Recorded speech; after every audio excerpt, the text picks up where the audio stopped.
বিধানসভার দিকে নজর রাখতে হচ্ছে, মুখ্যমন্ত্রী শুভেন্দু অধিকারী বক্তব্য রাখছেন। তার চিহ্ন আমাদের আকাশপথে পাওয়া যায় এবং দ্রুততার সঙ্গে সুন্দরবন জেলা পুলিশ সুপার এবং সুন্দরবন উন্নয়ন দপ্তরের প্রতিমন্ত্রী দীপঙ্কর জানা সারা রাত্রি ধরে ওখানে দাঁড়িয়ে থেকে তাদের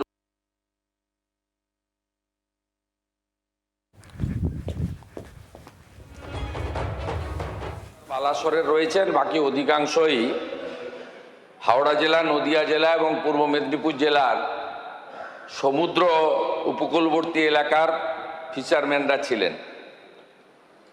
আমি মাননীয় সদস্যের জ্ঞাতার্থে এবং আপনার মাধ্যমে হাউসকে জানাচ্ছি যে আমরা আমাদের এই রাজ্যে যে ফিশারম্যানরা ক্ষতিগ্রস্ত হয়েছেন প্রত্যেকটি পরিবারকে আবারও বলি, অর্থ দিয়ে কখনো মৃত্যুর ক্ষতিপূরণ হয় না, কিন্তু একটা মানবিক দায়িত্ব সরকারের থেকে যায়। আমরা 5 লক্ষ টাকা করে ক্ষতিপূরণ এবং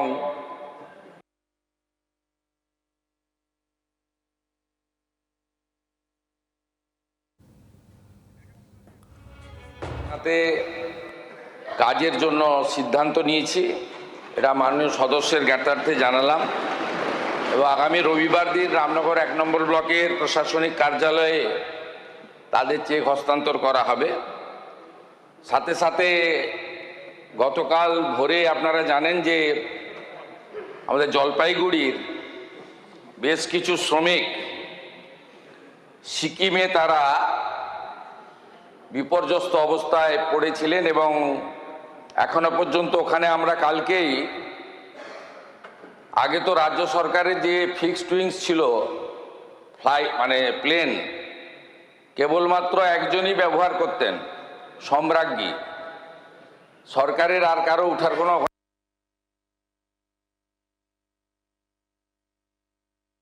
ডিজাস্টার ম্যানেজমেন্টের প্রিন্সিপাল সেক্রেটারি রাজেশ সিনহা, আমাদের মাননীয় মন্ত্রী স্বরাষ্ট্র এবং হিল অ্যাফেয়ার্সের প্রতিমন্ত্রী বিশাল লামা এবং নাগরাকাটার বিধায়ক পুনা ভেংরা, তাদেরকে আমরা সিকিমে পাঠিয়ে দিয়েছি। সেখানে এখন অবধি মোট 10টা দেহ উদ্ধার হয়েছে, যার মধ্যে 5টা জলপাইগুড়ির। বাকিদের ক্ষেত্রেও এনডিআরএফ, আর্মি, সিকিম সরকার তারা চেষ্টা করছেন। আমাদের ওখানকার এসপিডিএম আছেন। এদের ক্ষেত্রেও আমরা আর্থিক ক্ষতিপূরণ সহ যা যা ব্যবস্থা নেওয়ার সব ব্যবস্থা নেব, এটুকু আমি আপনার মাধ্যমে সবাইকে আশ্বস্ত করছি। ধন্যবাদ মাননীয় মুখ্যমন্ত্রী।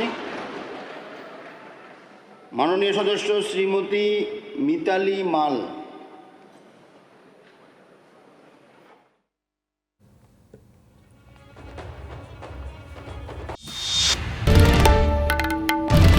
বাংলার আওয়াজ, বাঙালির আবেগ, জি 24 ঘন্টা।